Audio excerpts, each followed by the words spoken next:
तो मूवी के स्टार्ट में हम एक नरेटर की आवाज सुनते हैं जो हमें 7 साल पहले की कहानी बता रहा था। वो कहता है कि आज से करीब 7 साल पहले धरती पर एक एस्टेरॉयड गिरने वाला था, लेकिन साइंटिस्ट ने रॉकेट से उसको खत्म कर दिया था। एस्टेरॉयड तो खत्म हो गया, लेकिन रॉकेट से निकलने वाला केमिकल वापस बारिश के साथ धरती पर आ गिरा, जिसकी वजह से धरती पर वो हुआ जो शायद किसी ने नहीं सोचा था। धरती पर जितने भी कोल्ड ब्लड वाले जीव थे वो सभी बहुत ज्यादा बड़े हो गए थे। वो सभी इतना ज्यादा बड़े हो गए कि उन्हें आर्मी टैंक से भी खत्म नहीं किया जा सकता था। देखते ही देखते उन्होंने हमारी 95% आबादी को खत्म कर दिया। जो लोग बचे थे वो धरती के नीचे बंकर बनाकर रहने लगे थे ताकि वो सेफ रहें। वो नरेटर बता रहा था कि मैं भी एक बंकर में छिपा हुआ हूँ और साथ ही ये कहानी आपको बता रहा हूँ। वो कहता है कि मेरा नाम जोएल है और मैं एक अंडरग्राउंड कॉलोनी में रहता हूँ। यहाँ पर उन मॉन्स्टर से बचने के लिए हमारे पास बहुत सारे वेपन्स हैं। साथ ही हमारे पास एक गाय है और थोड़ा खाने का सामान। हमारे कई सारे आदमी बाहर जाते हैं और खाने के सामान का बंदोबस्त करते हैं, लेकिन कभी भी मुझे साथ नहीं ले जाते। मेरा सारा काम बस किचन में ही होता है। एक दिन जब जोएल किचन में काम कर रहा था, तभी एक मॉन्स्टर उन पर हमला कर देता है। जोएल सभी को वेपन्स देता है और सभी उस मॉन्स्टर को अपने रडार डिवाइस से देख रहे थे और वो मॉन्स्टर एक आदमी को खा चुका था। जोएल अपने साथियों के साथ जाना चाहता था, लेकिन वो उसे मना कर देते हैं। इसीलिए वो अकेले ही उस मॉन्स्टर से लड़ने जाता है, लेकिन मॉन्स्टर को देखते ही डरकर वो फ्रीज हो जाता है। मॉन्स्टर उस पर हमला करने ही वाला था कि उसके साथी आकर मॉन्स्टर को मार देते हैं। यहाँ से कहानी 7 साल पहले फ्लैशबैक में चली जाती है, जहाँ हम जोएल और उसकी गर्लफ्रेंड एमी को कार में देखते हैं। जब ये दोनों कार में थे, धरती पर रॉकेट चलने शुरू हो जाते हैं। इसके बाद मूवी फिर से प्रेजेंट में आ जाती है। जोएल हमसे कहता है कि हर रोज वो रेडियो ठीक करता है और मॉन्स्टर को मारने के लिए नए प्लान बनाता है। एक दिन जोएल को एमी का रेडियो सिग्नल मिलता है। कुछ देर एमी से बात करने के बाद जोएल डिसाइड करता है कि अब उसे एमी के पास जाना है और उसे वापस अपने साथ लाना है। इसके बाद मूवी फिर से फ्लैशबैक में चली जाती है। एमी और जोएल सिटी में रॉकेट चलने की वजह से अलग हो गए थे, लेकिन इन दोनों ने एक दूसरे से वादा किया था कि ये एक दूसरे को ढूंढ लेंगे। प्रेजेंट में जोएल अपने साथियों से कहता है कि उसे एमी के पास जाना है। सभी लोग कहते हैं कि ये नामुमकिन है। एमी की कॉलोनी यहाँ से 85 मील दूर है। हर जगह पर जायंट मॉन्स्टर्स हैं। ये सुनने के बाद भी जोएल किसी की बात नहीं मानता और वहाँ से एमी को लेने के लिए अकेले ही निकल जाता है। बाहर आने के बाद उसे एक मॉन्स्टर की आवाज सुनाई देती है, जिस वजह से वो एक घर में जाकर छुप जाता है। जब वो घर का फ्रिज खोलता है तो उसमें भी एक मॉन्स्टर होता है, इसलिए वो डर कर वापस बाहर आ जाता है। बाहर आने के बाद एक तालाब में भी काफी बड़ा मेंढक बाहर निकलता है और अपनी जीभ से उसे पकड़ लेता है। तभी वहाँ पर एक कुत्ता आता है और उस मॉन्स्टर की जीभ को काट लेता है। अब जोएल और डॉग दोनों वहाँ से भाग जाते हैं। डॉग जोएल को एक बस में लेकर जाता है जो उस डॉग का घर था। जोएल को पता चलता है कि उस डॉग का नाम बॉय है और उसका मालिक मर गया है। जोएल अपनी पूरी रात यहीं पर गुजारता है। नेक्स्ट मॉर्निंग जब वो जाने लगता है तो बॉय भी उसके साथ आने की जिद करता है।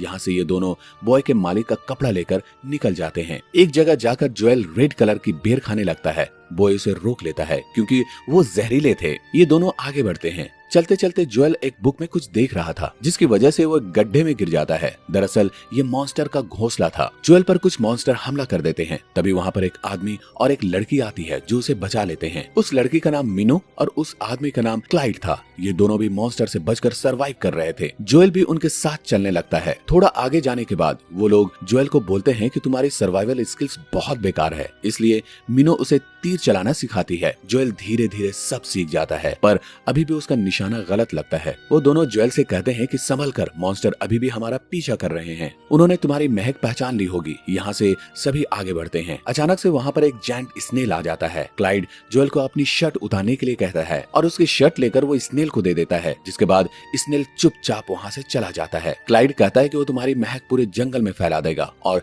सभी मॉन्स्टर कंफ्यूज हो जाएंगे। मिनो कहती है कि कुछ स्नेल अच्छे भी होते हैं। क्लाइड और मिनो एक कॉलोनी में जा रहे थे, लेकिन जोएल एमी को ढूंढने जा रहा था, इसलिए यहाँ से सभी अलग अलग हो जाते हैं। क्लाइड जोएल को एक ग्रेनेड देता है और उसे सही जगह उपयोग करने के लिए कहता है। जोएल और बॉय आगे चले जाते हैं। तभी बॉय को कुछ सुनाई देता है और वो छुप जाता है। अचानक जमीन से एक जायंट मॉन्स्टर निकलता है। जोएल उसे मारने ही वाला था, लेकिन वो मॉन्स्टर उसे दूर फेंक देता है। जोएल को याद आता है कि इसी तरह उसके मॉम डैड को एक मॉन्स्टर ने मार दिया था, इसलिए जोएल पूरे गुस्से से उठता है और उस मॉन्स्टर को मार देता है। कुछ देर बाद ये दोनों एक घर में पहुंचते हैं।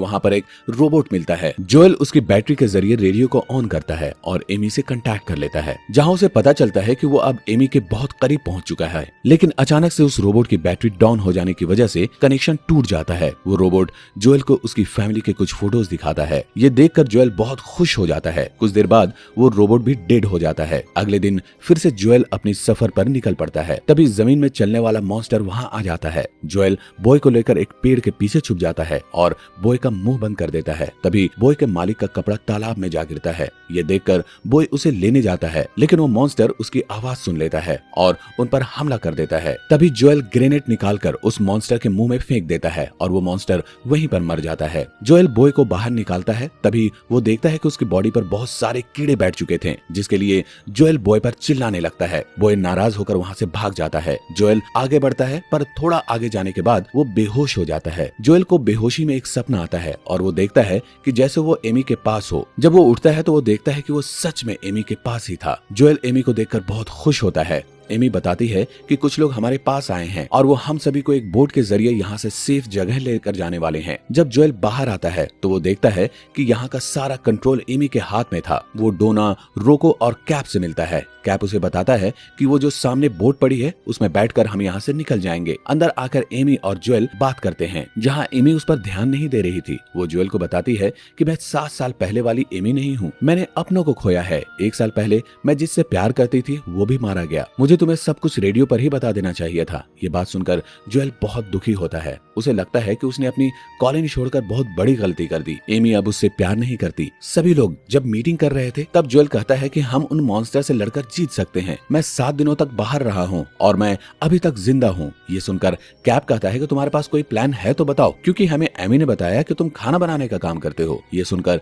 जोएल को बुरा लगता है और वो अपनी कॉलोनी से रेडियो के जरिए संपर्क करता है। तभी कैप उसके खाने के लिए कुछ भेजता है। जोएल अपनी कॉलोनी से बात करता है और सब कुछ उन्हें बताता है कि वो जिंदा है। ये सुनकर उसकी कॉलोनी वाले बहुत खुश होते हैं। वो कहता है कि तुम्हारे जाने के बाद यहाँ पर मॉन्स्टर के बहुत हमले हुए, हम लोग ज्यादा दिन यहाँ तक नहीं रुक पाएंगे। इतने में उनका कनेक्शन टूट जाता है। जोएल वो खाना देखता है जो उसके लिए कैप ने भिजवाया था। उसके अंदर वही बेर मौजूद थे जिन्हें खाने के लिए बॉय ने मना किया था। यहाँ जोएल समझ गया था कि वो कुछ तो साजिश रच रहे हैं। वो भागकर एमी के पास जाता है, लेकिन वो काफी नशे में थी, इसलिए एमी उसकी बात नहीं सुनती। अचानक से डोना जोएल को मारकर बेहोश कर देती है और जब उसे होश आता है तो वो एक जगह बंधा हुआ था। कैप कहता है कि इस मुश्किल भरे दौर में खाना पानी इकट्ठा करना बहुत मुश्किल है, इसलिए मैं और मेरे साथी यहाँ का सभी खाना पानी और दवाइयाँ लूटने वाले हैं। वो भी बताता है कि वो अपनी बोट को एक मॉन्स्टर के जरिए चला रहा है। वो उस मॉन्स्टर को हर बार एक इलेक्ट्रिक शॉक देता है और वो मॉन्स्टर उस जहाज को खींचने लगता है। इसके बाद कैप उस मॉन्स्टर को सभी लोगों पर छोड़ देता है। कुछ देर में एमी खुद को और जोएल को छुड़ा लेती है। एमी भागते हुए जाती है और रोको पर हमला करके खुद भी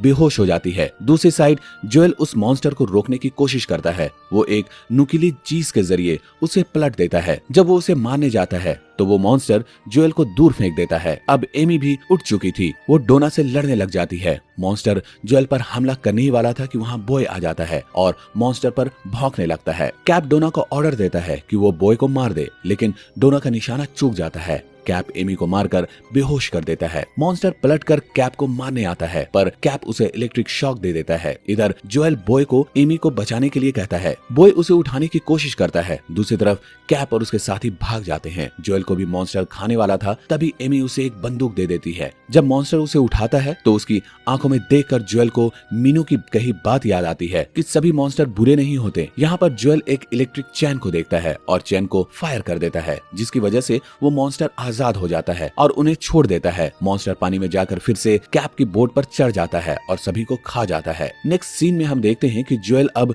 फिर से अपनी कॉलोनी में जा रहा था। वो एमी को अपनी बुक देता है जिसमें उसने अपनी जर्नी लिखी थी। साथ ही में वो एमी को छोटा सा क्रोकोडाइल भी गिफ्ट देता है और वहाँ से जाने लगता है। तभी वापस घूमकर एमी को किस कर लेता है। एमी उसे कहती है कि मैं तुम्हारे पास जरूर आऊंगी। अब जोएल वहाँ से चला जाता है और रास्ते में फिर से कई सारे मॉन्स्टर का सामना करता है, पर फाइनली वो अपनी कॉलोनी में पहुंच जाता है, जहाँ उसके सभी साथी अभी भी सही सलामत थे। जोएल को देखकर वो सभी बहुत खुश होते हैं। इसके बाद जोएल रेडियो पर अपनी जर्नी के बारे में बताता है। उसने न्यू बुक बनाई थी जिसमें उसने अपनी जर्नी के बारे में लिखा था। वो सभी को डोना, क्लाइड और बॉय के बारे में भी बताता है। कॉलोनी वाले एक पहाड़ की तरफ जा रहे थे। अब हमें डोना और क्लाइड दिखाए जाते हैं और इसी के साथ ये मूवी यहीं पर खत्म हो जाती है।